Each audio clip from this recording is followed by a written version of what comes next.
사도행전 11장 11절부터 18절까지 제가 읽습니다. 마침 세 사람이 내 우거한 집 앞에 섰으니 가이사랴에서 내게로 보낸 사람이라.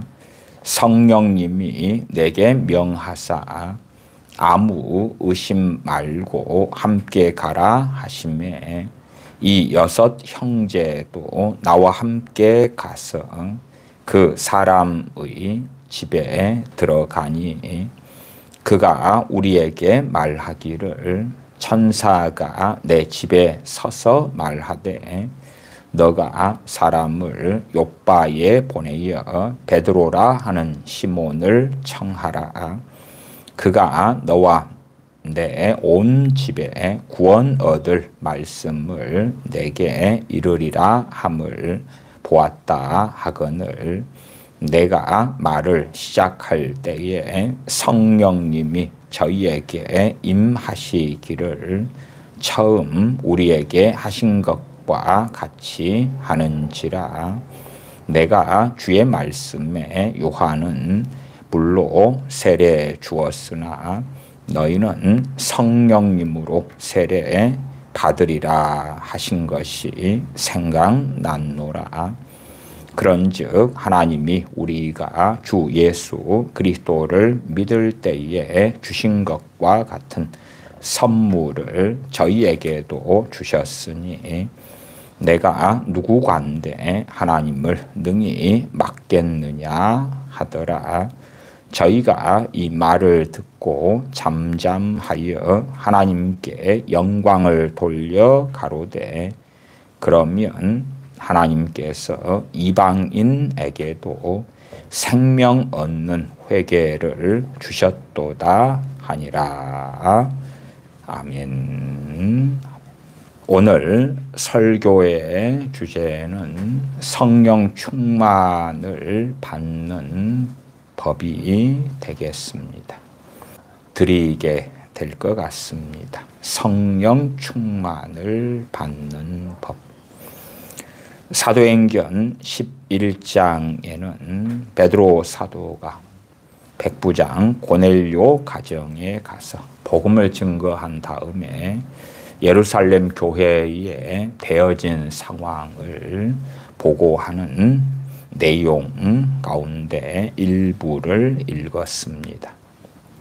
원사건은 그 앞에 있는 사도행전 10장에 나와 있습니다. 11장 11절부터 읽어갑니다. 마침 세 사람이 백부장 고넬료가 보낸 세 사람이지요.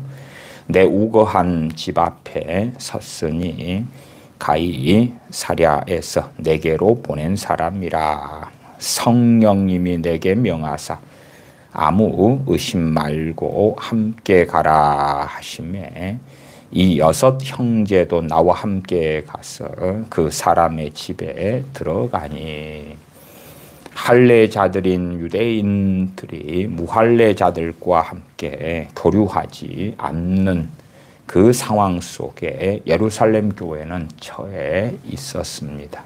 그러나 성령님께서 명하셨기 때문에 또한 하나님께서 3번의 보자기 환상을 보여주셨기 때문에 베드로 사도는 순종하여 고넬료의 가정에 가지만 증인들을 대동하고 갔는데 그 증인들이 6 형제들이었다 합니다.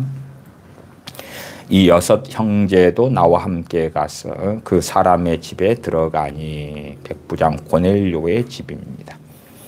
그가 우리에게 말하기를 천사가 내 집에 서서 말하되 너가 사람을 욥바에 보내어 베드로라 하는 시몬을 청하라. 그가 너와 내 온 집에 구원 얻을 말씀을 내게 이르리라 함을 보았다 하거늘 내가 말을 시작할 때에 성령님이 저희에게 임하시기를 처음 우리에게 하신 것과 같이 하는지라.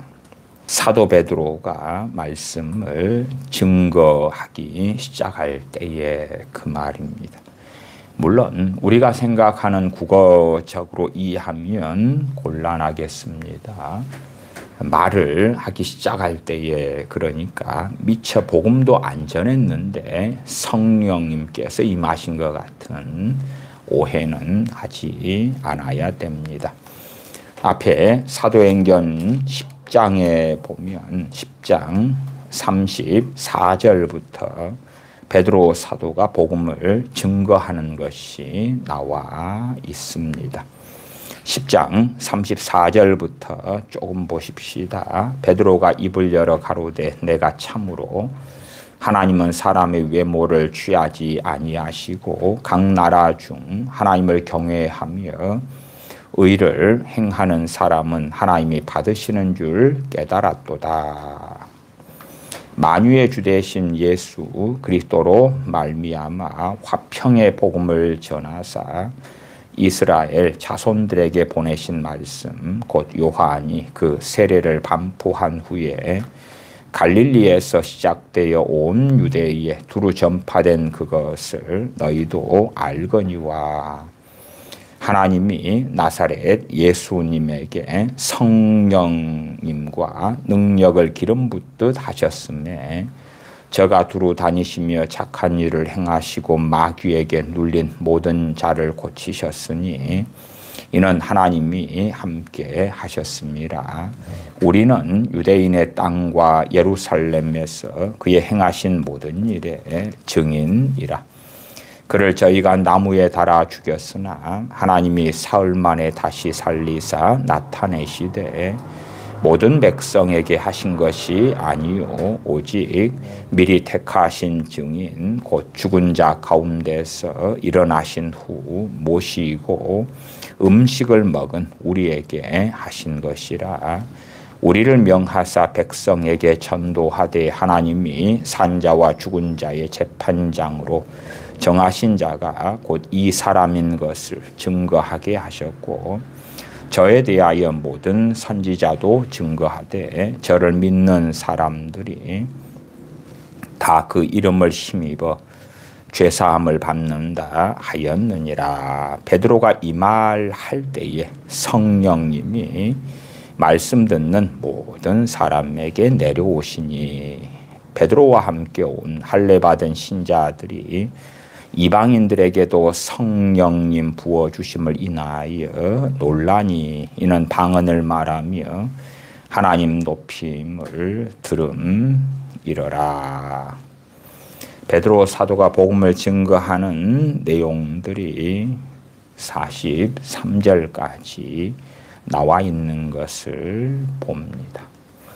더군다나 이 백부장 고넬료가 가이사랴에 있었고 그리고 그는 당연하게 우리 주님께서 사역하시는 것에 대한 이야기 그러한 소문들을 듣고 알았을 것이고 나아가서 백부장 고넬료와 그의 가족 권속들은 백부장 고넬료를 따라서 하나님을 경외하는 그런 자리에 있었다 하는 것입니다.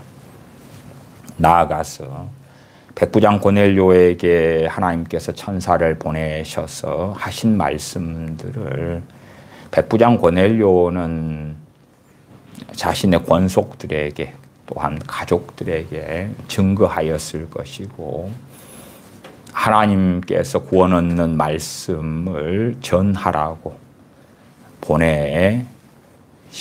보내주실 베드로 사도를 기다리면서 고대했을 것입니다. 우리가 집에 어떤 귀한 손님을 맞이할 때도 준비를 많이 하지 않습니까?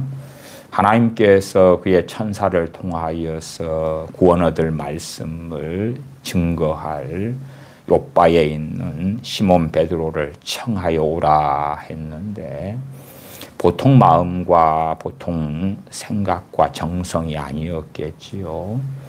그렇게 3명의 사람을 요바로 보내고 그리고 가족들이나 권속들을 준비하게 하는 것은 당연한 일이 되어졌을 것입니다. 그런 가운데서 성령님께서 말씀 듣는 모든 사람에게 내려오셨다라고 10장 44절에도 말씀하고요. 11장 15절 오늘 본문에는 내가 말을 시작할 때에 성령님이 저희에게 임하시기를 처음 우리에게 하신 것과 같이 하는지라. 말을 시작할 때에 했음에 복음을 증거한 시간들로 따질 때에 기준으로 하면 당시 기준에 당시의 복음을 증거하면 짧게 하지 않았을 거 아닙니까? 그런 입장에서는 시작 단계다 그렇게 말하겠지요.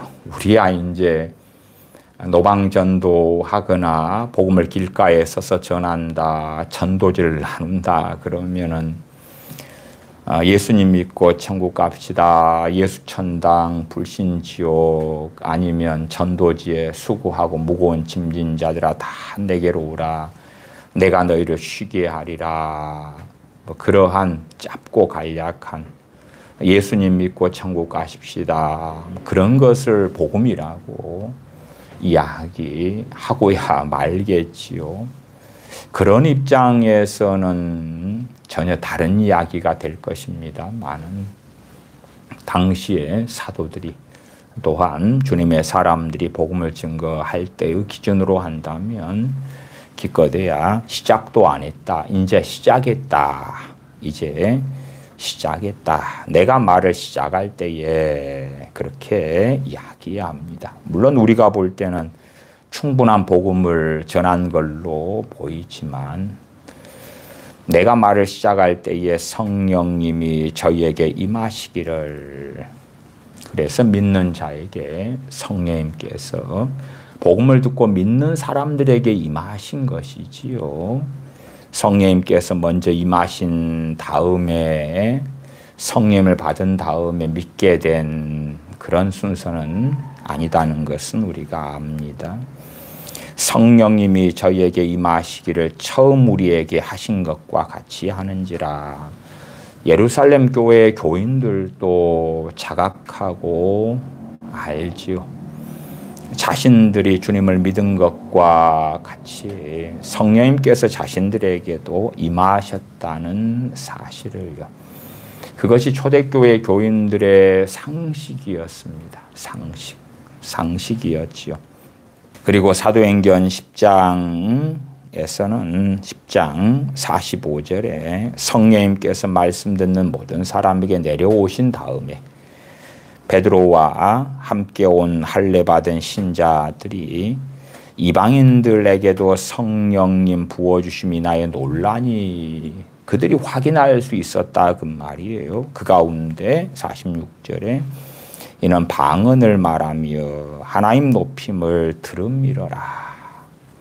어떨 때는 애통하고 통곡하고 우는 회개로 나타나기도 하고 어떨 때는 기쁨의 찬양, 찬송, 자유케 됨, 또한 방언이나 애언이 터지기도 하고 성령님의 은사들을 받는 것들을 볼 수 있게 되기도 하는 등의 확연히 그 누구나가 성령님을 받은 경우에 알 수 있는 그런 양상으로 이 할례 받은 신자들이 보고 알았다. 당연히 사도 베드로는 뻔하게 알 수밖에 없는 일이지요. 우리 주님을 믿은 다음에 성령님께서 임하시고 성령 충만을 받는 것은 보편적인 일이 되어져야 됩니다. 보편적인 일이요. 제가 목회해 올 때도 기본적으로 주님을 믿은 사람들이 있다. 그러면 그 다음에는 그들이 어떻게 성령 충만을 받아야 할 것인가. 주님을 믿은 다음에 실상은 자연스럽게 성령 충만으로 연결되는 것이 맞습니다만은 그러한 것이 그렇게 쉽지는 않을 때들도 있었고 어떨 때는 꽤 쉽게 받기도 했고 그렇습니다. 주님을 믿은 다음에 성령 충만을 받는 것은 너무나 당연한 일이 되어져야 됩니다. 왜냐하면 성령 충만 없이 성령님의 임하심 없이 깨어있는 또한 주님과 동행하는 하나님의 자녀의 삶으로 사는 것은 가능하지 않기 때문에 그렇습니다. 16절로 가십시다. 16절. 내가 주의 말씀에는 우리 주 예수님께서 하신 말씀이다. 요한은 물로 세례 주었으나 너희는 성령님으로 세례 받으리라. 주님이 하신 말씀이지요. 또한 선지자 세례 요한은 주님에 대하여 마태복음 1장 8절에 그렇게 증거합니다. 나는 너희에게 물로 세례를 주었거니와 그는 성령님으로 너희에게 세례를 주시리라. 세례는 침례를 이야기하죠. 물로 세례를 준다, 침례를 준다는 것은 그 사람을 물속에 넣었다가 빼는 방식을 일반적으로 사용합니다. 마찬가지로 성령님 가운데 깊이 있게 들어가는 것, 혹은 우리가 일상적으로 쓰는 한글 번역상의 침례 대신 세례라는 단어로 그는 성령님으로 너희에게 세례를 주시리라. 누가요? 우리 주 예수님께서 그러신 분이다. 우리 주님께서 불과 성령으로 너희에게 세례를 줄 것이다.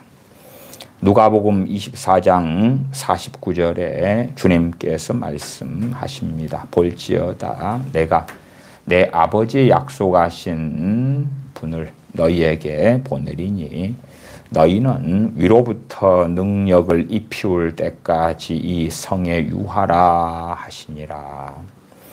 오순절이 이르기 전에 주님께서 부활 승천하실 때에 주님의 제자들에게 명령하신 것이 내가 내 아버지 약속하신 분을 너희에게 보낼 것이다. 주님께서 보낼 것이다. 너희는 위로부터 능력을 입히울 때까지 성에 유하라. 예루살렘 성에 유하라. 고린도전서에는 주님께서 승천하시는 것을 500명의 형제들이 그 자리에 있었다라고 말씀하지요. 그러나 우리가 사도행전 1장에서는 주님 말씀에 순종하여 예루살렘 성에 유하면서 저녁 기도에 힘쓴 사람들은 120명이었다고 이야기해요. 나머지 380명은 어딘가로 갔겠지요. 자기 집으로 돌아갔든지 뭐 어찌했겠지요. 그래서 오순절 성령님의 강림 속에 들어갔던 사람들은 120문도들이었습니다. 그렇지 당시에 주님을 믿었던 모든 사람의 숫자가 120명에 불과했던 것은 전혀 아닙니다. 주님께서는 부활하신 다음에 자기 사람들에게 부활하신 주님 자신을 나타내 보여주셨다라고 성경은 말씀합니다. 그래서 500여 형제가 부활하신 주님을 배웠다라고 고린도전서 15장 부활장에는 나와 있습니다.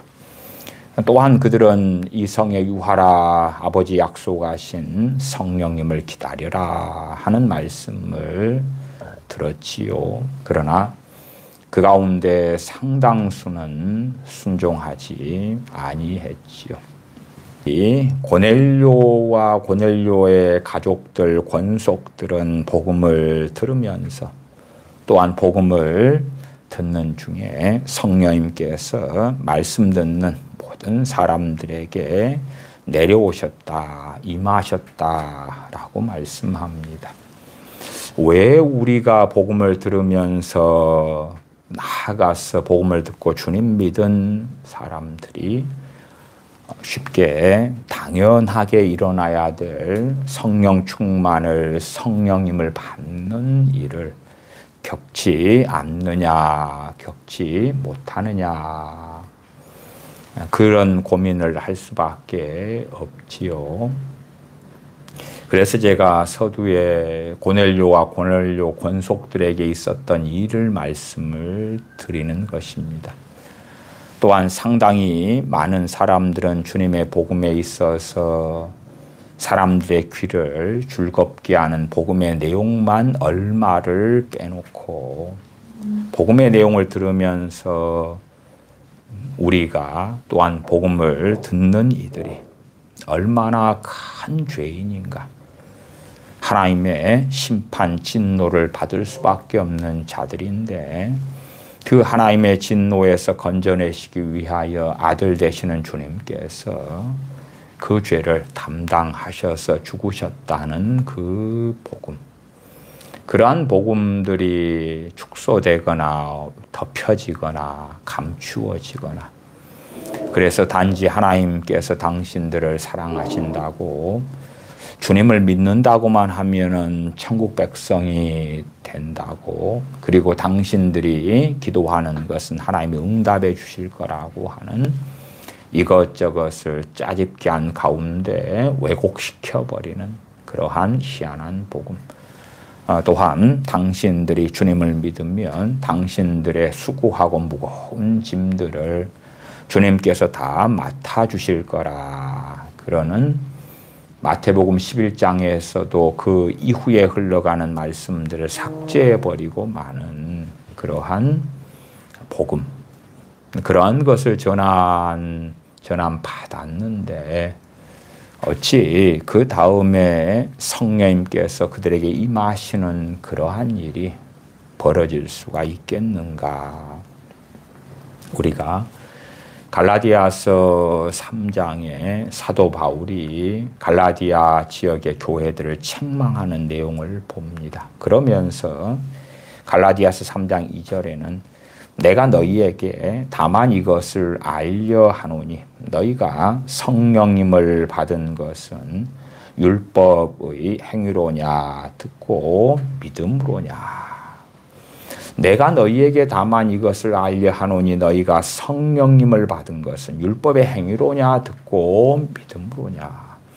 우리 주 예수 그리스도의 복음을 듣고 믿음을 통하여 성령님을 받게 되었다. 그 대표적인 것이 사도행전 11장에 고넬료와 그의 가족들이 복음을 듣고 믿을 때에 성령님께서 이들에게 임하신 사건이 되어집니다. 그리고 그것은 베드로 사도가 볼 때나 함께했던 할례받은 신자들이 봤을 때에 성령님께서 임하신 것이 너무나 확실했어요. 너무나 확실했어요. 정신승리에 대한 것도 아니고 그것이 눈으로 볼 때에 성령님이 임한 그 결과들로 확실했다 그 말이에요. 나아가서 베드로 사도나 예루살렘 교회의 교인들이나 당연시 여기고 있는 그 사실이 11장 15절이었다고 말씀을 드렸지요. 내가 말을 시작할 때에 성령님이 저희에게 임하시기를 처음 우리에게 하신 것과 같이 하는지라. 처음 우리에게 하신 것과 같이 하는지라. 우리 예루살렘 교회의 믿는 사람들, 때로는 베드로 사도가 복음을 증거해서 3,000명이 돌아오고 그런 사람들이죠. 그런 사람들이 성령님을 받은 것처럼 그렇게 성령님께서 임하셨다는 것이에요. 그래서 할례받은 유대인들이나 할례받지 않은 무할례자들인 이방인들을 하나님께서 차별하지 않으시고 주 예수님의 복음 안에서 같이 받으셨다는 것을 확실하게 알게 하심이 되기도 하지요. 본질적으로는 성령님께서 임하시고 성령님의 능력을 입히우기 전까지는 그리스도인으로 살아가는 삶이 상당히 무능력하다는 사실이 되어집니다. 첫 번째 말씀드리는 것은 주님을 믿을 때에 받는 성령 충만, 주님을 믿을 때에 임하시는 성령님에 대한 이야기를 합니다. 제가 목회했을 때에 어떤 분을 전도를 했습니다. 그 다음에 그분이 주님을 믿게 되셨어요. 주님을 믿은 다음에 함께 그 가정에 신방 가서 같이 기도했어요. 그분이 성령 충만 받게 해달라고. 물론 그분은 이제 갓 예수님 믿은 초신자이기 때문에 말씀도 모르고요. 성령님에 대해서도 몰라. 단지 주님의 복음을 듣고 믿었을 뿐이에요. 그리고 이제 함께 성령 충만 받게 해달라고 가정에서 기도했을 때에 그분이 성령 충만을 받았어요. 참으로 놀라운 일이지요. 그러니까 그분이 기도 생활을 많이 해서도 아니고 새벽 기도마다 이제 믿으니까 다녀서도 아니고 전도를 해서도 아니고 그런 게 아니라 주님을 믿었기 때문에 성령님을 구할 때에 성령 충만을 받게 되었어요. 물론 그러한 내용도 세부적으로 따지고 들어가면은 전혀 간단한 이야기는 아닙니다. 왜냐하면 그게 간단한 이야기가 되면 우리 믿는 신자들이 주님을 믿자마자 혹은 믿은 다음에 얼마 있다가 다 이러한 고넬료와 그 가족들에게 일어났던 성령님께서 임하시는 일이 일어나야 되고요. 혹은 사도행전 2장에 오순절 성령의 강림 같은 사건들이 일어나야 되고요. 사도행전 8장에 있는 사마리아의 빌립 집사님의 복음을 증거한 다음에 베드로와 요한 사도가 와서 성령님 받기를 기도하고 성령님께서 그때 믿은 신자들에게 임하시는 것 같은 일들이 일상으로 일어나야 될 거다 그 말이에요. 그러나 그렇게 되지 않았지요. 그래서 제일 먼저의 성령 충만을 받는 방법 혹은 성령님께서 믿는 자에게 임하시는 첫 번째 것은 당연히 전제는 갈라디아서 3장 2절 말씀대로 너희가 성령님을 받은 것은 율법의 행위로냐 듣고 믿음으로냐 듣고 믿음으로다. 주님을 믿었기 때문에 성령님을 받을 자격 요건을 갖추게 되었다 하는 것입니다. 우리 주 예수 그리스도의 복음은 명확합니다. 그 복음이 내가 복음이 되면 안 되는 거예요. 주 예수 그리스도의 복음이 돼야 되지 내가 복음이 되면 안 되는 거예요. 말하자면 복음을 듣는데 생각이나 결론이 이렇게 난다고 생각해 보십시다. 야, 내가 예수님을 믿었어. 그러니까 내게 무슨 좋은 일이 생길까? 내 빚 문제가 어떻게 해결될까? 내 건강 문제가 어떻게 해결될까? 내 가정사의 문제가 어찌 해결될까? 내 직장, 직업 문제가 어떻게 해결될까? 내게 있는 삶의 많은 문제들, 경제적인 문제들, 자녀들의 문제들이 어떻게 해결될까? 이제는 내가 예수님 믿었으니까 예수님께서 내게 뭔가를 해주실 것을 나는 기대하고 고대한다. 그러면 내가 복음이죠. 내 중심의 복음이에요. 자기 중심의 복음. 실상 그런 사람들이 주님을 믿는다 주장할지 몰라도 합당한 것은 전혀 아니다. 그러나 진실로 주님을 믿고 주님의 복음을 듣고 믿었다 그러면 주님께서 나를 구원하시기 위하여 자신의 생명을 바치셨기 때문에 최소한은 그 은혜에 감사합니다. 찬양합니다. 나 같은 죄인 살리신 그 은혜가 참으로 감격스럽습니다. 그럴 수밖에 없는 거지요. 많게든 적게든 그럴 수밖에 없는 거예요.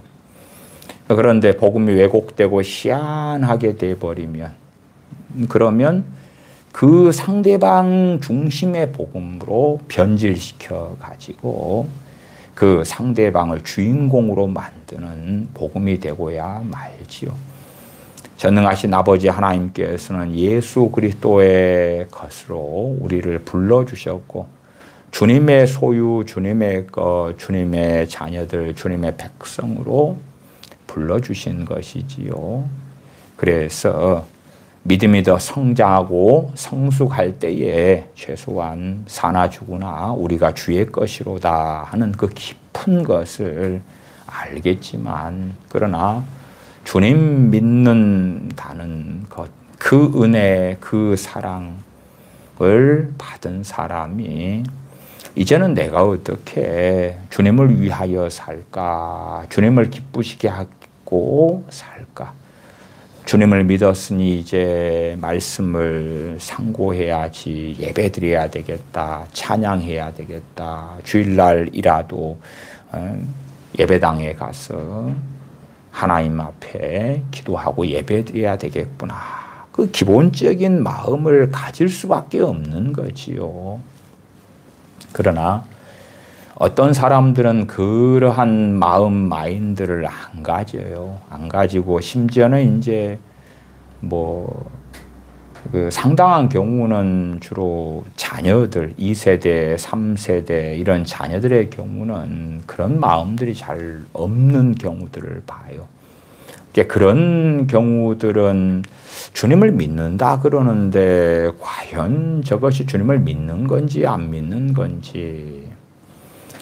전에 옛날에 어느 교회에 중고등부 교사를 할 때에 그 교회에 중고등부 담당 전도사님과 함께 주일날 오후에 아이들을 데리고 기도원으로 간 적이 있어요. 아이들을 봉고차에 그득히 그냥 초과해서 실어가지고 20여 명인가요? 더 넘었던가까지 채워가지고 기도원에 가서 소위 삶으려고 데리고 간 적이 있어요. 그때 이제 도움을 요청을 제 어머니 조사님께 같이 드렸어요. 그래서 아이들을 데리고 가는데 아이들은 소풍 가는 것처럼 돌산에 있는 어느 기도원을 빌려가지고 아이들을 삶으려고, 아이들을 위한 집회를 계획해가지고 하려고 데려가는데 아이들은 유행가 부르고 세상 노래 부르고 놀러 가니까 너무 좋다고 그러는 거예요. 데리고 가서 이제 아이들을 확인을 하는 거예요. 정말 목사님 애들만 둘이가 있고 뭐 권사님 애들, 안수 집사님 애들 뭐 두루두루 다 그런데 거기에 딱 한 아이만 거기에 뭐 그래도 부모님이 안 믿는 아이들은 소수가 되고 대다수의 아이들은 다 교회 교인분들의 자녀들이었어요. 그러나 주님을 정말 주 예수 그리스도의 복음을 통하여 믿고 있는가 확인했을 때에 한 명인가 두 명인가 뭐 그 정도 말고는 20여 명 되는 아이들 가운데서 주님을 믿고 있는 아이들이 없었어요. 다시 주님의 복음을 전하고 영접하고, 그래도 그 중에서 한둘인가는 한 20여 명 가운데 주님을 영접하지를 끝까지 않은 아이들이 있었지만은 대부분의 아이들은 다 주님을 거기에서 믿고 영접했어요. 그 다음에 이제 성령 충만 받기를 함께 기도했어요. 그 중에서 가장 표적적인 것 중에 하나가 방언 은사가 되기 때문에 또 방언 받기 위해서 또 함께 기도하기도 하고요. 그런 가운데 아이들에게 회개가 터지고 방언 은사가 성령님으로부터 주어지기도 하고, 그래서 아이들에게는 일생일대의 놀라운 경험과 체험이 되었겠지요. 그래서 주일날 오후에 그런 일이 있은 다음에 이제 교회 예배당으로 귀가를 하니까 아이들이 너무나 흥분하고 놀래서 여기저기에 중고등부 예배를 드린다 해도 다 오는 건 아니잖아요. 또한 중고등부 예배 주일 오후 정도에나 잠깐 왔다가 애들은 가지. 당시에 주일날 밤예배가 있던 때였는데 밤예배에 참석하고 이런 아이는 아무도 없었거든요. 목사님 애들조차도요. 근데 아이들이 이제 여기저기 친구들에게, 교회 친구들에게나 막 소식을 전하니까 중고등부 아이들이 거의 빠짐없이 주일 밤에 다 놀래서 다 온 거예요. 와요. 그래서 중고등부 아이들이 주일 밤 예배에 참석하고, 그 다음에 애들이 이제 성령님께서 임하시고 은혜가 임하니까 전혀 아무런 교회가 매일 기도회 같은 것도 없는데 월요일 되니까 월요일 오후부터 저녁까지 애들이 예배당으로 오는 거예요. 그리고 기도하기도 하고 어찌할 바를 모르기도 하고 화요일 밤에도 오고, 그러니까 이제 교회 목사님, 사모님께서 제게 아이들 밤에 기도회를 인도해 달라고 요청을 하시더라고요. 아이들이 이제 은혜를 막 받은 아이들이 있고, 방언 은사 받은 아이가 있고, 주님을 영접하고, 성령님께서 아이들에게 임하시고, 그러니까 막 흥분되고 기대되고 놀랍지요. 주님을 믿었는데 제가 앞에 이야기한 내가복음 그런 거 있죠. 자기 중심적으로 주님을 어떻게 이용하지, 하나님을 어떻게 이용하지, 말하자면 전혀 순수성이 없는 거죠. 없어. 그런 방식에서 믿는다는 것, 그런 사람들에게는 성령님 부어주심을 구해도 그렇게 성령님께서 임하시지는 않는 것들을 보고요. 또 어떤 아이들이든지 사람들이든지 주님을 믿은 지 오래됐고 한데 성령님께서 제대로 이러한 사도행전 11장처럼 확연하게 당사자도 알 수 있고 타인도 알 수 있을 정도로 성령님께서 임하시는 그런 경우들은 드물게 일어났던 것 같아요. 그래서 먼저는 주님을 영접하고 믿은 사람들이 성령님을 받는 것. 사도행전 8장으로 가십시다. 사도행전 8장. 사도행전 8장 14절부터입니다. 예루살렘에 있는 사도들이 사마리아도 하나님의 말씀을 받았다함을 듣고 베드로와 요한을 보내매 그들이 내려가서 저희를 위하여 성령님 받기를 기도하니 이는 아직 한 사람에게도 성령님 내리신 일이 없고, 주님을 믿자마자 사마리아 교인들이 자동적으로 성령을 받았다고 전혀 이야기하지 않고 성경은 명확하게 이야기해요. 예수님 믿고 세례까지 받았는데도 아직 한 사람에게도, 그 사마리아 성에서 예수님 믿고 세례받은 사람들 가운데서 한 사람에게도 성령님 내리신 일이 없고 오직 주 예수님의 이름으로 세례만 받을 뿐이라. 세례만 받았다. 17절에 이에 두 사도가 저희에게 안수하며 성령님을 받는지라. 저는 히브리서 6장 1절 2절에 그리스도의 도의 초복교리 6개가 나오는데 그 가운데 히브리서 6장 2절에 안수의 교리가 나옵니다. 안수의 교리. 성령님을 받는 것, 다른 말로 성령 충만을 받는 데에 굉장히 중요한 것이 안수가 되어집니다. 물론 그렇다 해서 저같이 일반적인 목사들이 안수한다 해서 성령님께서 임하시냐 그럴 때는 대부분 그렇지는 않습니다. 그것이 일반적으로 누구나가 혹은 목회자가 안수할 때에 성령님께서 임하시는 것이 일반적이다면 전도자 빌립 집사님이 안수했을 것이에요. 그러나 베드로와 요한 사도가 와서 안수할 때에 성령님께서 그들에게 임하셨다는 사실이에요. 당연하게 사도들은 안수할 때에 성령님께서 임하시는 놀라운 역사가 나타났지요.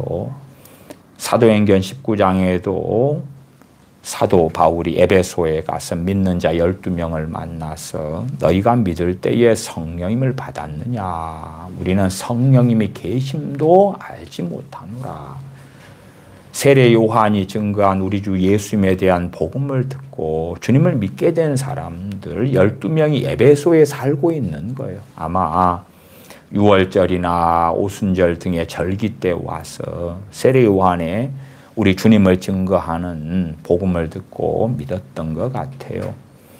그러나 오순절이 지난 다음에 20여 년 이상의 세월이 흘렀는데도 그들은 성령님이 계심도 알지 못하는 거예요. 성령 충만을 받았다면 그들이 알겠지요. 그러나 그렇지 못한 거예요. 그들에게 다시금 주 예수 그리스도의 복음을 확실하게 사도 바울이 증거한 다음에 그들이 성령님 받기를 기도하고 그 12명이 성령님을 받습니다. 성령 충만을 받게 되어지지요. 안수의 교리, 안수가 성령 충만을 받는 데에 정말 중요한 통로가 되어집니다. 그런데 아무나의 안수는 아니고요. 우리나라로 한다면은 지금은 참 많이 뒤틀어졌고 이상하게 변했습니다만은 과거 그래도 1960년, 70년대의 부흥사분들이다 그러면 일반 목회자들 가운데 어떤 이들이 일어나서 부흥 강사가 되었어요.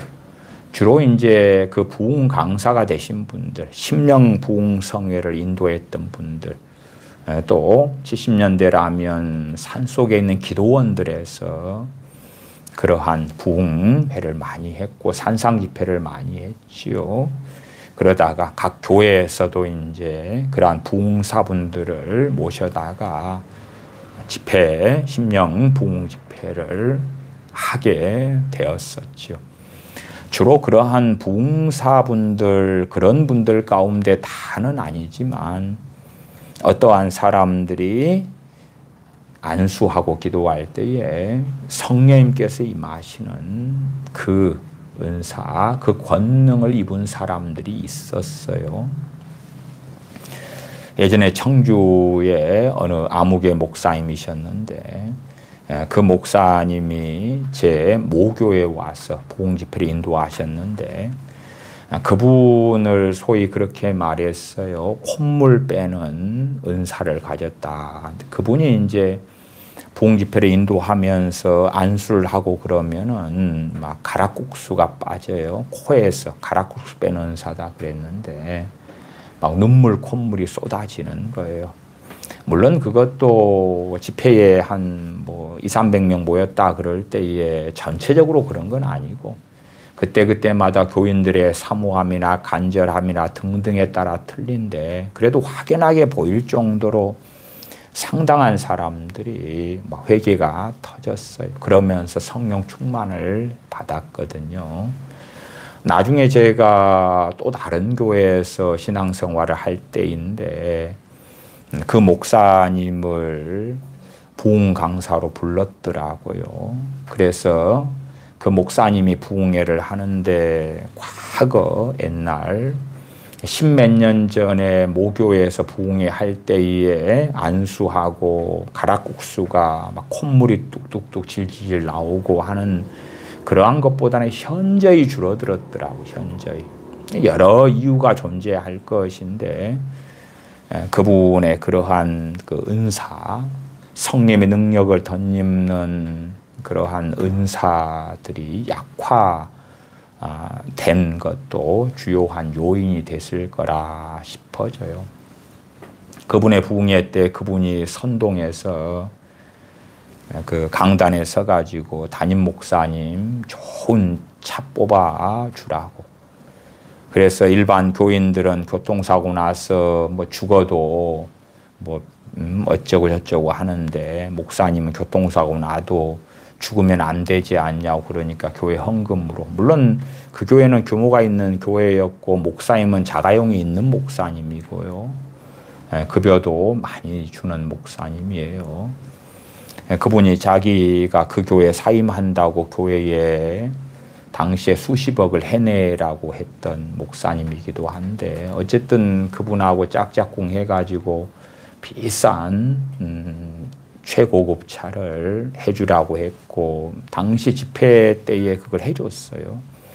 이게 어쨌든 뭐 그런 여러 가지 것들이 영향을 미쳤겠지요. 그래서 부흥사 중에서도 안수와 기도할 때 성령님의 그러한 은사와 능력을 입는 사람들이 있어요. 특별히 성령 충만을 사도 베드로와 요한 사도가 안수함에 성령 충만을 받고 성령님께서 임하시고 이런 이들이 있어요. 아마 전 세계 많은 교회들보다도 우리나라 교회들은 역사적으로 뭐 최근에 들어와서는 그렇지 않지만은 60년, 70년, 80년대의 그러한 기름 부음을 받은 종들이 많이 있었기 때문에, 기도원을 통하여 산상 집회를 통하여 그런 일이 많이 있었기 때문에 상당히 인식하고 알 수는 있을 것입니다. 이제는 그러한 이들이 거의 사라졌기 때문에 무슨 기도원 집회라든지 어떤 집회를 통하여 일반 목회자들 가운데는 그러한 은사와 능력을 받은 사람들은 희소하거든요. 저 같은 경우도 받지는 못했고요. 그래도 이제 어느 정도 뭐 제 어머니 조은사님 같은 경우는 그러한 은사나 기름 부음을 받은 케이스로 보여지고, 그런데 그런 분들이 전체로 따질 때는 희소하고 소수가 되어져요. 또한 그런 이들이 안수한다 해서 다 받는 게 아니고, 정말 주님의 복음을 믿고 최소한 복음을 제대로 믿어야지요. 믿어야지. 그래서 초신자들 같은 경우는 성령에 대하여, 나아가 성령 충만에 대하여 모릅니다. 모르는 상태에서 받아요. 그래서 그나마 이제 성령 충만을 초신자들이 받는 것은 상대적으로 굉장히 쉽더라고요. 굉장히 쉬워요. 그런데 시간이 지나서 등걸져 버리면 성령 충만을 받는 것은 상당히 어려워지는 것을 봐요. 사도행전 1장을 가보십시다. 사도행전 1장. 우리가 사도행전 2장에 있는 정말 놀라운 성령님의 오순절 강림의 역사를 봐요. 근데 그것은 몇 명에게만 그러냐 그러면 120명에게만 그러는 거지요. 사도행전 1장 4절로 올라갑니다. 사도와 같이 모이사 저희에게 분부하여 가라사대 예루살렘을 떠나지 말고 내게 들은 바 아버지 약속하신 분을 기다리라. 요한은 물로 세례를 베풀었으나 너희는 몇 날이 못되어 성령으로 세례를 받으리라 하셨느니라. 저희가 모였을 때에 예수님께 묻자와 가로되 주께서 이스라엘 나라를 회복하심이 이때니까 하니 가라사대 때와 기한은 아버지께서 자기의 권한에 두셨으니 너희의 알 바 아니요 오직 성령님이 너희에게 임하시면 너희가 권능을 받고 예루살렘과 온 유대와 사마리아와 땅끝까지 이르러 내 증인이 되리라. 주님 증인 되게 하시기 위하여 성령님이 임하시면서 권능, 능력을 받는다. 주님의 증인 되게 하기 위하여. 어떤 사람이 원하는 성령 충만은 자기 행복을 위한 것이고 자기 만족을 위한 것이고, 성령 충만만 받으면 하나님께서 자기 편에 무조건 서 계셔서 자신들의 인생 삶의 고단함과 어려움을 해결해 주실 것 같은 생각을 한다면 그런 이들이 원하는 것은 성경에서 주님께서 말씀하신 성령임을 받는 것이나 성령 충만은 아닐 것이에요. 주님의 증인 되기 위하여 빛과 소금으로 살면서 주님의 증인으로 살아가는 삶을 위한 성령님이 임하심이며 성령님을 통한 능력을 받는 것이다. 9절, 이 말씀을 마치시고 저희 보는 데서 올리워 가시니 구름이 저를 가리워 보이지 않게 하더라. 12절, 제자들이 감람원이라 하는 산으로부터 예루살렘에 돌아오니 이 산은 예루살렘에서 가까워 안식일에 가기 알맞은 길이라. 안식일에 가기 알맞은 길이 주로 2000걸음 혹은 2000규빗이라 그럽니다. 걸음으로 따질 때 2000걸음까지가 안식일에 움직일 수 있는 거리가 되는데 이 감람원, 감람산은 예루살렘에서 2000걸음, 그러면 일반적으로 한 1km 정도로 이야기합니다. 1km 반경 안에 있는 산이 되었다.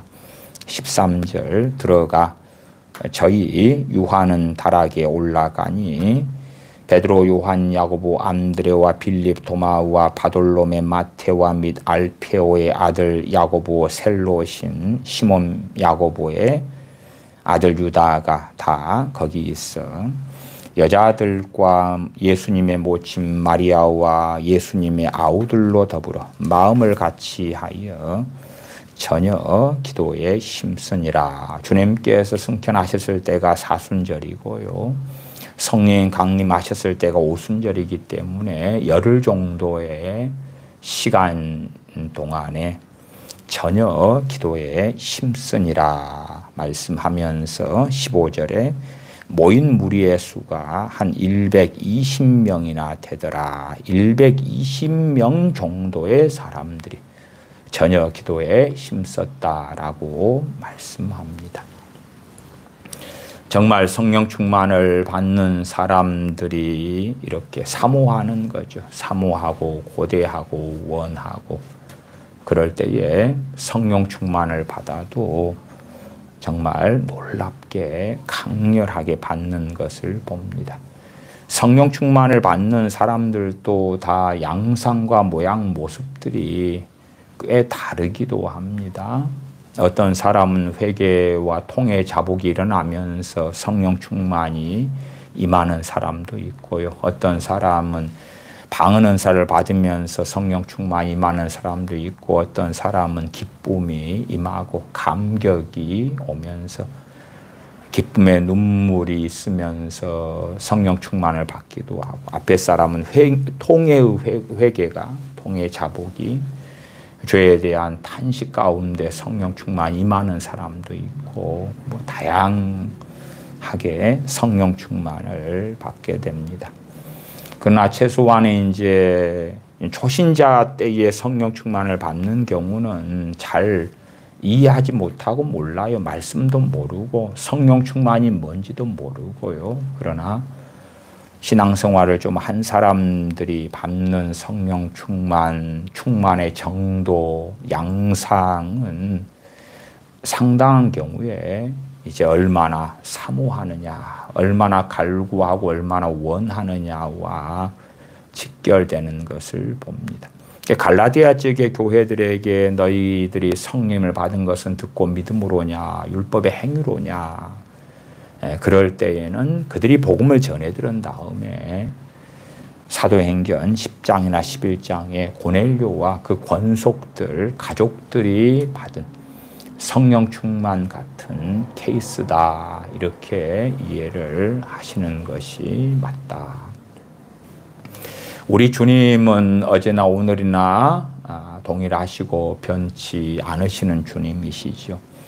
그래서 주님께서 행하시는 것은 성령님으로 세례 주시는 것을 이 땅, 옛 땅과 옛 하늘의 역사가 끝날 때까지 계속 행하시는 분이 되어집니다.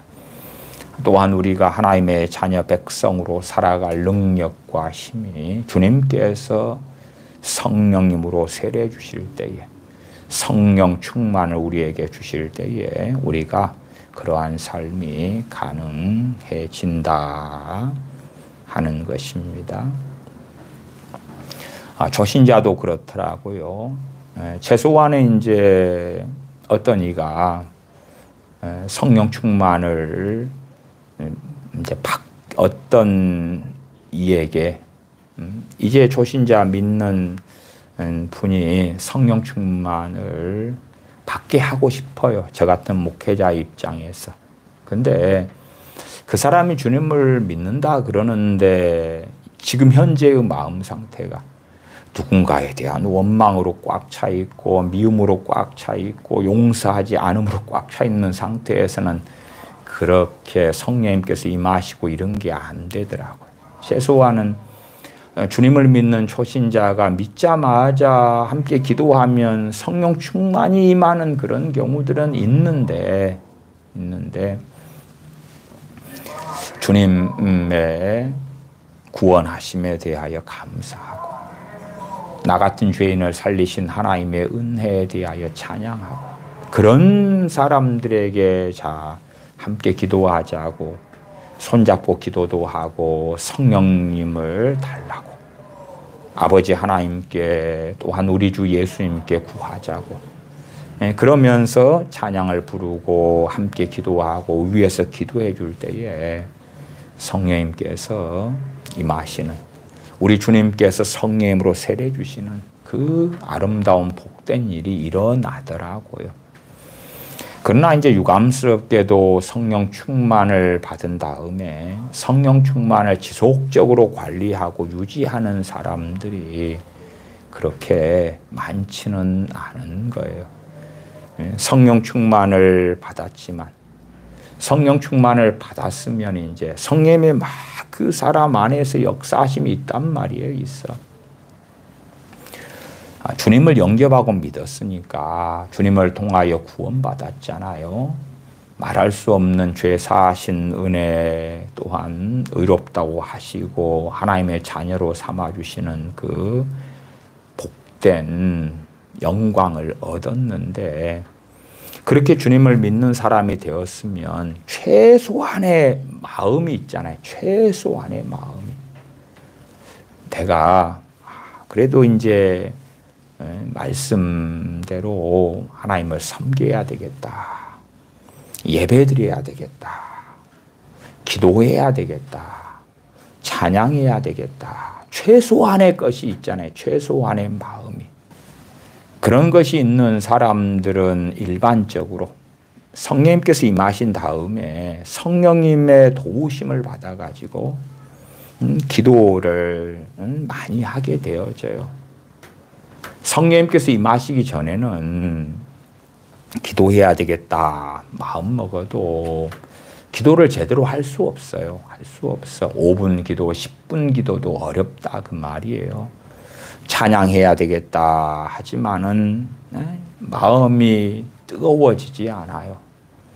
예배드려야 되겠다 하지만은 예배 때 마귀의 귀신들의 눌림 속에 있거나 말씀이 깨달아지거나 믿어지거나 말씀을 통하여 생명의 만나를 맛보고 하는 일이 별로 없어요. 별로 없어. 그러나 최소한은 그런 마음을 갖고 있는 사람들. 그럴 때에 이제 성령님의 부어주심, 성령님의 충만을 그들이 받을 때에 그들은 그들의 마음 가운데 예배로, 말씀으로, 기도로, 찬양으로 하고 싶으나 못하는 상태에서 성령님의 역사하심이 있기 때문에 기도를 많이 할 수 있는 거예요. 말씀을 많이 읽을 수 있고 찬양을 많이 부를 수 있고 하나님께 나아가고 더 나아갈 수 있어요. 그런 사람들은 성령 충만을 받은 다음에 데살로니가전서 5장 19절에 성령님을 소멸치 말며 그랬잖아요. 성령님을 소멸치를 않아요. 쉽게 그렇게 되지는 않아요.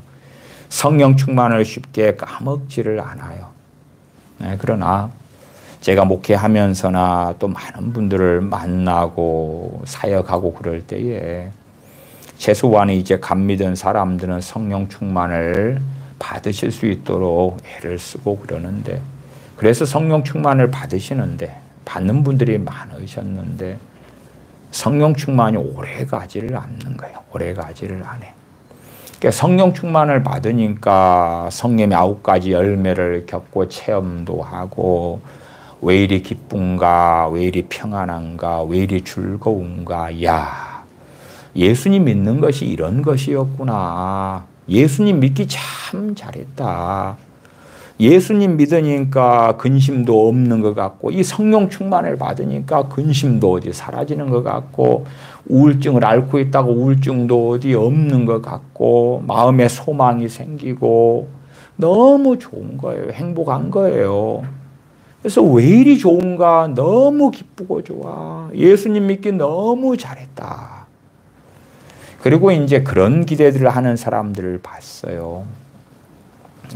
예수님 믿어서 이렇게, 그게 성령 충만인지도 잘 모르지만, 가르쳐도 잘 알아듣지도 못하지만, 그러나 이런 상태가 계속 될 줄로 아는 거예요. 계속 될 줄로 아는 거예요. 나아가서는 지금 왜 이리 좋은가 보다 더 좋을 수도 있다고 생각하는 거예요. 물론 그럴 수도 있지만, 그런 분들 가운데 상당한 분들은 성령 충만을 받아서 기쁘고 좋고 즐거운데 기도를 안 해요. 기도를 안 해. 예배 드리는데 열심을 내지 않아요. 하나님 뜻을 알려고 말씀을 상고하는데 그 귀중함, 그것을 그 가운데 나아가고 말씀 가운데 나아가야 한다는, 그러고 싶은 마음이 없어요. 그러니까 왜 이리 좋아요, 왜 이리 기뻐요, 왜 이리 행복해요, 그럴 때에 예배에 등한히 하고 기도에 나태하고 하려고 안 하면 그거 금방 사라집니다. 금방 사라져요. 그렇게 제가 말씀을 드려도 그것을 경계로 삼지는 않는 거예요. 값없이 그냥 금방 주님 믿고 성령 충만 받고 왜 이리 좋은가, 왜 이리 좋은가. 그 다음에 어떤 이들은 또 그런 기대까지 하더라고요. 하나님께서 자신에게 성령님의 그 큰 은혜를 입혀주시고 왜 이리 좋은가 기쁜가 그런 상태로 되게 해주셨으니까 자신의 돈 문제, 경제 문제, 건강 문제까지도 해결해 주실 거라는 기대감을 가지는 거예요. 이 성령 충만을 주셨어. 너무 좋아. 그러면 이 하나님은 너무나 능력 있는 하나님이구나. 그러니까 하나님이 이제 돈 문제예요. 내 빚 문제 좀 어떻게 해 주세요. 알았어. 짠 해결해 주고. 제 건강 문제 알아서 좀 해 주세요. 알았어. 다 해 줄게. 제 남편, 아내, 자식 문제 좀 어떻게 해. 알았어. 짠 다 해 줄게. 아니 정말 기대치 않은 나에게 와 이리 좋노. 너무 행복해. 너무 기뻐. 너무 즐거워. 너무 평안해. 그렇게 해 주신 하나님이 야, 기껏해야 우리 집 돈 문제 정도 해결 못 해주시나? 해주실 거라고 난 생각에. 그런 이제 주님의 증인된 삶이 아니라 어리석은 기대감을 가지고 그 다음에 상당한 분들이 얼마의 시간이 지난 다음에 실망하는 거예요. 실망해. 왜 해결해 주지 않냐는 거예요. 왜 해결해 주지 않냐는 거예요. 또 어떤 분들이 과거에 그 산상 집회, 기도원의 집회 때에 막 성령 충만을 받아요. 성령 충만을 받아 가지고 집으로 돌아가면 자신을 구박하는 남편이 변해 있을 줄로 알고, 자신의 힘든, 나는 어쨌든 산에서 기도원에서 산상 집회 참석에 성령 충만 받아가지고 현재는 천국같이 살고 있는데 그러면서 하산을 해서 집으로 가잖아요. 그러면 사실은 집에는 마귀가 기다리고 있는데 그것보다도 남편이 변화될 거고 자식이 변화될 거고 돈 문제가 해결될 거고 그러한 기대감을 가지고 갔다가 현실이 그렇지 않으니까 금방 성령 충만을 까먹어버립니다. 이제 고난의 그 삶을 주님 의지하여 걸어가고 싸워나가고 붙들고 그렇게 살기 위한 성령 충만인데, 그게 아니라 성령 충만을 자신의 안락과 만족과 행복과 복지와 삶의 문제 해결을 위한 성령 충만으로 잘못 기대를 하는 거예요.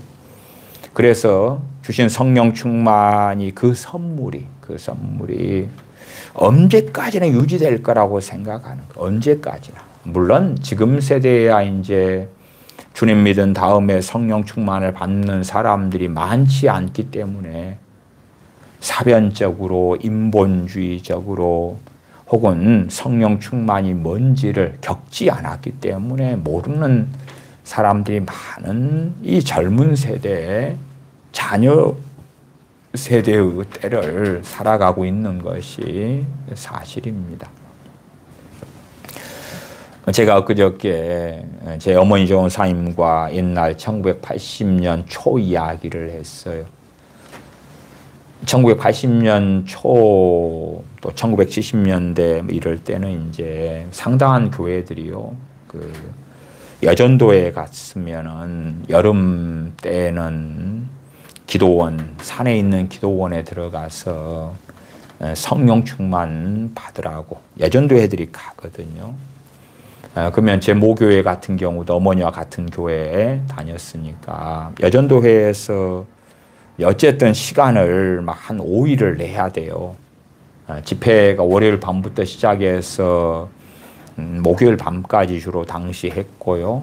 그 다음에 새벽 기도까지 하면 금요일 새벽까지 하고 그 다음에 하산한단 말이에요. 그러니까 예를 들어서 광주 헐몬산 수양관 같은 데 간다 그러면 가는 데까지 버스 타고 긴 시간을 가고 산속으로 무등산 그쪽으로 들어가 올라가고, 그러면 당시에 교회에서 여전도에서 한 40-50명 정도 이렇게 매 여름 되면 가시거든요.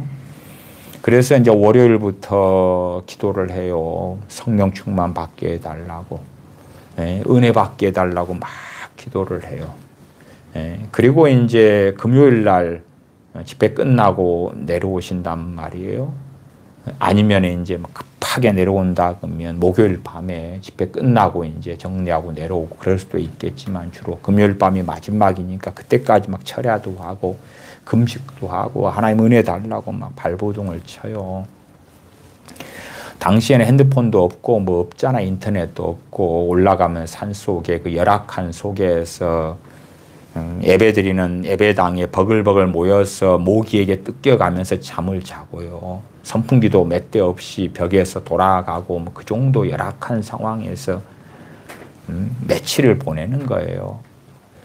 그렇게 한 40-50명 여전도 회원들이 가서 은혜 받게 해달라고 말씀 듣고 기도하고 부르짖고 이렇게 내려왔을 때에 과연 몇 명이나 성령 충만을 받고 내려오셨냐, 그것을 제가 물었어요. 저도 대충 이제 뭐 그런 것들을 잘 알고 그러지만 또 어머니 조사님의 과거에 이제 교회 성도님 집사님이었을 때의 그 경험을 물은 거죠.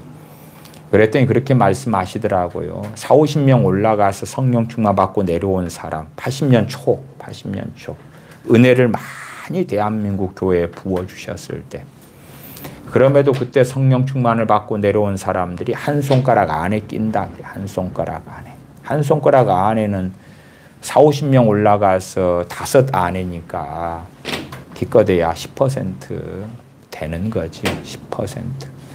10명 가운데 한 명. 그렇게 해서 성령 충만을 받고 내려와요. 그러나 이제 사실 성령 충만을 40-50명 가서 한 5명 받고 내려왔다 그래도 그걸 유지하는 사람이 또 별로 없어요. 받은 성령 충만을 유지하는 사람이 드물어요. 금방 까먹어요. 그러니까 올해 산상 집회에서는 예를 들어 한 5명 성령 충만 받고, 그 다음에 올해 부흥사 목사님을 불러서 부흥 집회 하면서 막 기도하고 철야하고 금식하면서 은혜를 구해가지고 또 얼마가 받고, 그러니까 교인들, 성인 교인들 가운데서는 그래도 다 왕년의 성령 충만은 한 번씩은 다 받았어요. 한 번씩은 받았어. 대신에 이제 10년 전에 받았고 아직까지 못 받고 있어. 5년 전에 한번 받았는데 한두 달 만에 까먹고 여전히 못 받고 있어. 이제 그런 것이죠. 그런 것이요. 그러지 성령 충만을 올해도 받았고 내년도 받았고 작년도 받았고 그렇게 되지는 않고요. 성령 충만 받은 다음에 대부분의 분들이 얼마의 시간 동안에 다 까먹었거든요. 왜 이리 좋노? 예수님 믿는 게 너무 좋아. 그런 것이 일반적으로 몇 달도 안 가요. 1990년대가 되니까 사람들의 인식이 그렇게 변하더라고요. 성령 충만을 받아서 그걸 계속 유지하고 아니면 어느 때에 까먹어도 다시 받고 그래서 성령 충만한 삶을 사는 것이 그리스도인이 살아가는 보편적인 일반적인 삶이다 하는 인식은 없어져 버리고요. 아, 그거 나도 20년 전에 받았어. 30년 전에 받았어. 10년 전에 받았어. 예수님 믿고 성령 충만 받는 건 하나의 연례 행사처럼 지나가는 그 체험에 불과하잖아. 그렇게 인식들이 바뀌어져 버리는 거예요. 왜냐하면 자신들이 성령 충만 받은 다음에 한 달 만에 까먹었거든. 그 다음에 이제 10년 동안 받은 적이 없는 거예요. 또 한 달 반 만에 까먹었거든요. 그러니까 그 이후에 20년 동안 받은 일이 없는 거예요. 참 희한하게 되지요. 그래서 부흥 집회 때에 어떤 이가 성령 충만을 받으면 막 부러워. 그러면서 한편으로는 당신이 받아봐야 또 당신도 조금 있으면 사라지는 거야. 그냥 한 번의 체험을 하나님이 주시는 것뿐이야. 그러지 그러한 성령 충만한 상태가 주님 오실 때까지 인생이 마감될 때까지 계속 살 수 자체가 없는 거야. 그러니까 하나님이 맛배기로 한번 줬다가 빼앗아 가는 건데 당신들이 그러한 놀라운 성령 충만한 삶 같은 것을 천국에서 누릴 것을 이 땅에서 조금 맛보게 하는 거니까 뭐 그까이 거 안 받아도 별 상관이 없잖아. 잠깐 한 달의 체험을 하는데 한 달의 체험 안 하든 무슨 문제가 차이가 있겠어. 그러니까 앞에 읽었던 사도행전 1장의 말씀들을 다 부인해버리는 거예요. 사실은 부인해버리는 거예요. 물론 자신들은 사도행전 1장의 말씀들을 부인하는 게 아니라고 생각하지요. 그러나 자기들의 체험이 진리가 돼가지고 내가 왕년에 성령 충만 받았었어 나도. 그런데 그게 한 달이나 가고 없어졌는데 그것은 나만이 아니라 저 아무개 집사님, 저 아무개 권사님, 아무개 장로님도 다 그런 것이니까 그러한 성령 충만을 계속 이어져가는 문제가 아니라 하나님이 맛보게 한 다음에 거둬가신 것이야. 그런 방식으로 갔을 때는 사도행전 1장 8절 같이 오직 성령님이 너희에게 임하시면 너희가 권능을 받고 예루살렘과 온 유대와 사마리아와 땅끝까지 이르러 내 증인이 되리라. 그러면 한 달 있다가 한 달 증인 삶을 성령 임하신 다음에 살다가 한 달 지나면 못 산다는 이야기가 돼버리는 거지요. 성령 충만한 삶이 그리스도인의 보편적이고 일반적인 하나님께서 기대하시고 원하시는 삶인데 그러한 것이 한 번의 체험으로 끝나버리는 거예요. 그 다음에 이제 성령 충만이 뭔지를 오랜 시간 동안 왜곡되고 거짓말이 되어지고 그래서 신사도 같은 자들이 활개치기도 하지요. 성령 충만을 하나님의 임재, 하나님의 기름 부으심 뭐 이런 걸로 이제 조금씩 바꿔가면서 그래서 그런 하나님의 임재가 기름 부음이 나타나면은 인생과 삶이 자녀들이라면 다 뒤집어지고 바꿔질 거야 하는 정말 비성경적인 희한한 것을 전하지요.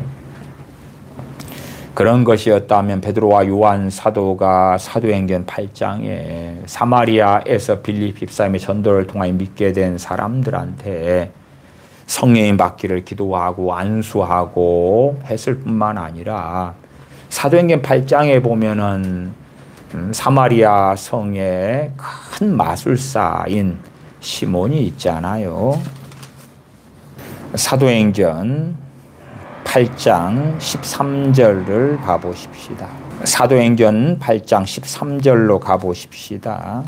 시몬도 믿고 세례를 받은 후에 전심으로 빌립을 따라다니며 시몬도 믿어요 안 믿어요? 믿어요 믿어. 믿고 세례를 받아요. 성경이 시몬이 예수님의 복음을 듣고 믿었다고 정확하게 나와요. 믿었다고. 그래서 성령 충만을 그냥 막 아무에게나 주시고 성령 충만을 받은 다음에 그 사람이 새 사람이 되고 막 변화되고 쉽게 그렇게 간단한 논리로 간다면 베드로와 요한 사도가 누구한테 안수를 더 강렬하게 해야 돼요? 이 마술사 시몬한테 해야 돼. 그렇잖아요. 이 마술사 시몬한테 이렇게 말씀하시면 좀 곤란하지 않겠어요? 20절로 가십시다. 베드로가 가로되 너가 하나님의 선물을 돈 주고 살 줄로 생각하였으니 내 은과 내가 함께 망할지어다. 하나님 앞에서 내 마음이 바르지 못하니 이 도에는 너가 관계도 없고 분깃될 것도 없느니라. 하나님 앞에서 마음이 바르지 못하다. 그 시몬한테 베드로와 요한 사도가 안수해버리면 될 거예요. 안수해버리면은 마술사 시몬이 깜풀어지고 엎어지고 눈물을 흘리고 애통하고 회개하면서 그냥 잘못했습니다. 이제는 바르게 믿을게요. 아이고 내 잘못된 이 마음이 온전하게 되어져 버렸네요. 아름답게 변화되어 버렸네요. 깨끗하고 정결하게 되어져 버렸네요. 역시 성령님을 받는 것은 너무 중요해요. 성령님이 임하시면서 어그러진 사람의 마음을 확 바꿔버린다면 아무한테나 가면서 베드로와 요한 사도가 머리를 터치하고 다녀야 되겠지요. 대제사장들을 만나면서 핍박을 하니까 대제사장한테 가가지고 당신 머리 한번 만지자. 베드로 사도가 해서 터치 한번 하니까 대제사장이 아 뜨거 그러면 뒹굴다가 회개가 터져버리고 본디오 빌라도에게 너가 주님 십자가 못 박아 죽였잖아. 아니면 헤로드 왕한테 가서 이리 와 머리 한번 디밀어 봐. 터치 한번 하니까 성령이 임하시면서 회개가 터지고 그런 황당한 방식의 신사도들이 주장하는 그러한 기괴한 것 또한 지금 시대의 부흥사들은 하나님께 쓰임받는 그러한 성령의 은사들이나 기름 부으심을 받은 이들이 이제 거의 없어졌기 때문에 오히려 성령 충만도 모르기 때문에 거기에 희한하고 기괴한 사람들을 홀릴 수 있는 신비적인 이야기, 속임수적인 이야기를 집어넣어 가지고 하는 경우는 너무 많아지고야 말았지요. 우리 주님을 믿는 사람들이 받아야 될 성령 충만 그 가운데 오늘은 주님을 믿는 초신자들이 당연하게 받아야 될 성령 충만 그 다음에 성령 충만을 받은 다음에는 그 성령 충만을 유지를 해 나가야 돼. 유지를 해 나가야 돼. 제가 87년 7월 31일 날 성령 충만을 받았어요. 그 다음에 이제 저 같은 경우는 성령 충만을 받은 다음에 오래 유지해 나갔어요. 저는 성령 충만을 받고 받은 날을 저녁에 받았을 때에 그날만 해도 새벽 2시, 3시까지 기도를 했어요. 2시, 3시까지. 그래서 함께 교육관에서 주무시는 집사님들이나 이런 분들이 다음날 일과를 보내야 되잖아요. 그러니까 저한테 잠 좀 자자고 잠 좀 자. 그렇게 해서 새벽 2, 3시 돼가지고 기도하는 것을 멈췄어요. 그 다음에 이제 새벽 4시 반에, 당시에 4시 반인가 5시인가 새벽 기도였는데 조금 자고 또 일어나가지고 새벽 기도회 하고, 그 다음에 기도하고, 그리고 이제 중고등부 수련회를 가서 시간만 되면 계속 기도하고, 그 다음에 수련회 갔다 온 다음에는 고등학교 2학년 때는 학교 갔다 오면은 그러면은 교회 교육관으로 와서 잤어요. 학교가 당시에 자율학습으로, 사실은 강제학습인데 야간 자율학습으로 밤 10시까지 남아 있었거든요. 그래서 오면은 한 11시가 넘어요. 와서 이제 집에 들렸다가 도시락 통들 놔두고 와서 기도하고, 그 다음에 이제 자고, 다시 새벽에 일어나서 새벽 기도회 하고, 그렇게 하고, 뭐 30분이나 1시간이든 기도한 다음에 집에 들렸다가 학교에 가고. 그러니까 성령 충만 받은 다음에는 더 기도하고, 더 찬양하고, 예배도 가능한 대로 빠짐없이 참석하고, 그 열심을 가지고 이제 하나님께 나아갔어요. 또 전도한다고 저희 동네는 무당 동네, 점쟁이 동네들이 많았어요. 그래서 무당집들 돌아다니면서 전도도 하고, 점쟁이 집 돌아다니고, 또 친척집 돌아다니면서 전도도 하고 그러기도 했어요. 어쨌든 성령 충만을 받은 다음에 그 성령 충만이 그냥 자동적으로 유지되는 게 아니란 말이에요. 초신자들 가운데서 어떤 사람은 성령 충만을 받은 다음에 제가 그렇게 살았던 것처럼 주님께 더 기도하고, 성경을 더 묵상하고 상고하고, 말씀대로 살려고 애를 쓰고, 예배에 더 충실하게 나아가고, 더 찬양하고 기도하고, 주신 그 은혜의 기쁨, 감사, 그런 것들, 그 크신 은혜에 감사하니까 그렇게 하는 사람들이 사실은 적더라고요. 적어요. 간혹 과거에 청년들이나 아니면은 한 고등학생 아이들이 성령 충만을 받은 다음에도, 또 저도 제 선배, 후배, 동기들 참 많잖아요. 그러면은 성령 충만을 받은 다음에 그 성령 충만 이후로 하나님께 더 나아가고 엎드리고 간절해지고 하는 사람들이 적더라고요. 적어. 그러니까 한 번의 체험으로 끝나버리는 거예요. 한 번의 체험으로. 그렇게 성령 충만을 까먹고 소멸한 다음에 이제 그 다음에 받는 것은 쉽지는 않지요. 뭐 쉽지 않다는 것이 못 받는다, 그런 문제는 전혀 될 수가 없지요. 근데 쉽지 않은 첫 번째 이유가 뭐냐 그러면, 그 사람들은 성령 충만에 대한 갈급함이 없어요. 왜? 내 겪어봤잖아. 그렇게 애를 쓰고 혹시 철야기도 하고 작전기도 하고 부흥집회 참석하고 그러면 성령 충만을 받았다 해도 자기의 경험은 얼마짜리예요?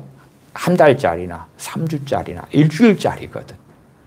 아니 가성비가 안 맞잖아요. 한 달짜리, 일주일짜리 그런 성령 충만을 받으려고 막 40일 철야도 하고 작전 기도도 하고 모여서 막 손잡고 저녁마다 기도회를 하고 그럴 이유가 하나도 없잖아요. 더군다나 그 초신자 때 받았던 성령 충만이 사라진 이유가 원인이 자기 때문이라는 자각을 안 하는 거예요. 그러니까 성령 충만을 받기도 별로 원하지도 않고, 혹은 그가 생각하는 희한한 성령 충만은 기적으로 사람이 변해버려. 그러니까 누가 받았으면 좋겠어요? 내 자식이 받았으면 좋겠어. 완전히 바꿔져 버리는 새 사람이 성령 충만을 통하여 돼버리면 좋겠어. 근데 어떠한 심성이냐, 어떠한 마음이냐, 성령 충만 받은 다음에 어떠한 길을 걸어가느냐에 따라서 그 성령 충만을 계속 유지해 갈 수 있고, 아니면 성령님을 소멸해 버리는 그러한 길로 가게 된다. 주님 말씀에 따라서 주님께서는 성령님으로 세례 주시는 분이시고, 성령님의 능력을 덧입을 때만이 주님의 증인된 삶, 주님의 것으로 주님을 영화롭게 하는, 전능하신 아버지 하나님을 영화롭게 하는 삶이 가능하고 주님과 동행하며 진리 가운데 걷는 삶이 가능하다. 다음 시간에는 이제 기성교인, 초신자가 성령 충만 받고 까먹고 이제 신앙생활 한 지 좀 된 사람들, 5년 지났든 10년 지났든 20년 됐든 이제 기성 우리 믿는 사람들이 성령 충만을 어떻게 받느냐, 어떻게 받을 수 있느냐, 그러한 구체적인 이야기를 해보겠습니다. 기도하겠습니다. 아버지 하나님, 저희들에게 참으로 많은 은혜들을 주셔 오셨는데 하나님의 은혜들을 헛되이 받은 많은 어리석고 완악한 일들이 저희들에게 많기에 이러한 죄악들을 자백하며 회개합니다. 하나님의 은혜들을 헛되이 받지 아니하고 나아가서 전능하신 아버지 하나님의 은혜가 없으면 깨어있는 삶, 주님 안에 거하는 삶, 주님과 동행하는 삶, 진리를 따라 사는 삶, 고난 중에 환난 중에 승리하는 삶을 살지 못하오매 우리 주님께서 부어주시는 성령 충만함을 저희가 받기를 원합니다. 성령님의 능력을 덧입기를 원합니다. 그렇기 때문에 진실로 우리 주님을 믿는 사람들에게 성령님의 부어주심이 얼마나 중요한지를 자각하고 깨달아 하라. 사모하며 구하는 복된 자녀들이 되게 하여 주시옵소서.